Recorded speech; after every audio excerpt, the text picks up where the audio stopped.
ہماری YouTube channel پر آپ کا استقبال ہے۔ جن حضرات نے بیل آئیکن پریس نہ کیا ہو تو بیل آئیکن پریس کر دیں تاکہ ہمارے تمام اسباق آپ کو بروقت مل سکیں۔ اور جو حضرات اردو لکھنا پڑھنا جانتے ہیں ان کا اس سے بہت فائدہ ہوگا، اور جو حضرات نہیں جانتے ہیں تو اردو عربی لکھنا پڑھنا سیکھیں اور عربی گرامر بھی ساتھ ساتھ لکھنا پڑھنا سیکھیں۔ ہمارا پہلا سبق ہے درس اول لیسن نمبر 1۔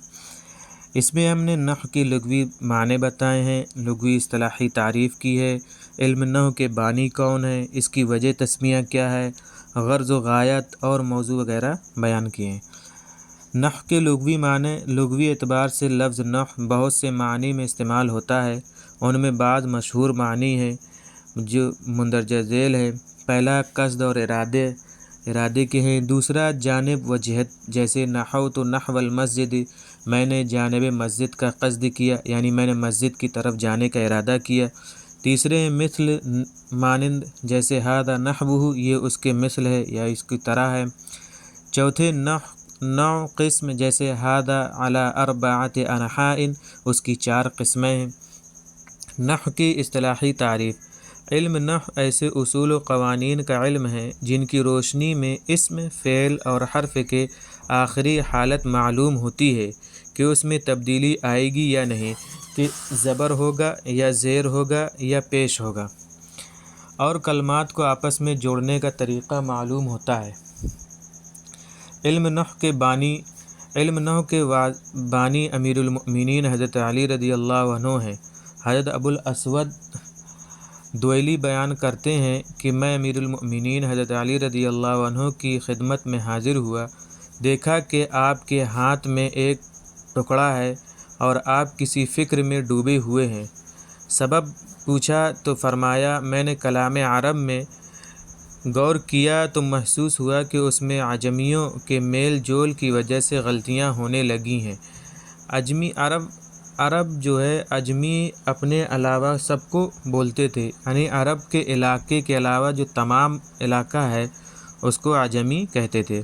اس لیے میں نے ایسے اصول و قوانین وضع کرنے کا ارادہ کر لیا جن کی طرف لوگ رجوع کریں اور ان پر اعتماد کریں۔ پھر آپ نے وہ رقعہ مجھے دے دیا، اس میں اسم، فعل اور حرف کی تعریف لکھی ہوئی تھی، ساتھ ہی زبانی طور پر بعض اسماء وغیرہ کی نشاندہی کرتے ہوئے فرمایا، تم تلاش و جستجو سے اس میں اضافہ کرو۔ حضرت ابو الاسود کہتے ہیں کہ اس میں نے باب عطف، نعت، تعریف، تعجب اور حروف مشبہ بالفعل وغیرہ کا اضافہ کیا۔ وہ جو کچھ تحریر فرماتے اسے اصلاح کے لیے حضرت علی رضی اللہ عنہ کی بارگاہ میں پیش کرتے۔ اس کی وجہ تسمیہ، جب حضرت ابو الاسود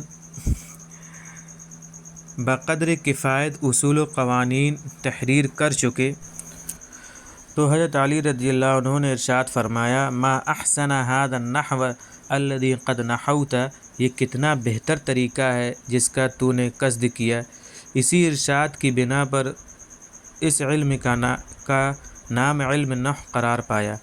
اس کی غرض و غایت عربی کلام میں لفظی غلطی سے محفوظ رہنا، یعنی خالص عربوں کے طریقے پر کلمات کو جوڑنا، ان کے آخر میں تبدیلی لانا یا نہ لانا، اور قرآن و حدیث و کلام عرب کے معنی کو سمجھنا ہے۔ اس کا موضوع، علم میں جس چیز کے حالات سے بحث اور گفتگو کی جاتی ہے وہی چیز اس علم کا موضوع قرار پاتی ہے۔ نحو کا موضوع کلمہ اور کلام ہے کیونکہ اس میں انہی دونوں کے احوال سے بحث ہوتی ہے۔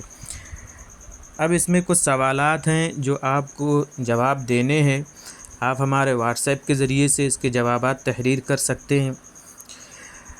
جیسے پہلا ہے، انہوں نے کہا نحو کے لغوی معنی مثال کے ساتھ بیان کیجئے کہ نحو کیسے کہتے ہیں۔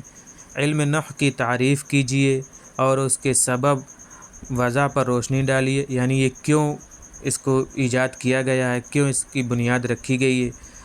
علم نحو کے واضح کون ہے، یعنی علم نحو کے بانی کون ہے اور اس کی وجہ تسمیہ کیا ہے۔